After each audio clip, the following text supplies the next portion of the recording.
যার মাধ্যমে আজকের প্রোগ্রামে দাওয়াত রেখেছি আমার অত্যন্ত কাছের দীর্ঘদিনের একটা পরিচিতি, আমার প্রিয় ভাই জনাব মোহাম্মদ ফিরোজ আহমেদ। চমৎকার একজন মনের মানুষ, যুবক মানুষ।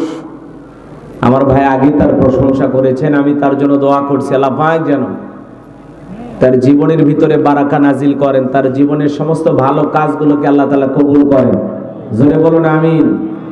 এমন কোনো বক্তা নাই, এমন কোনো আলেম নাই যার সাথে ফিরোজ ভাইয়ের সুসম্পর্ক নাই। বাংলাদেশের কোন বক্তা বলবেন, যে কোনো বক্তার সাথে তার একটা সুসম্পর্ক আছে। এত বক্তার সাথে মিল আছে, কিন্তু একটা বউ পাচ্ছে না।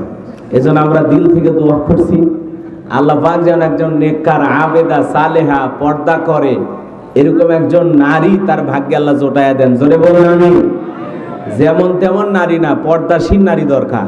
কথা বলেন না কেন? আল্লাহ পাক যেন কবুল করেন। একজন আলেমা, হাফেজা তার ঘরে যেন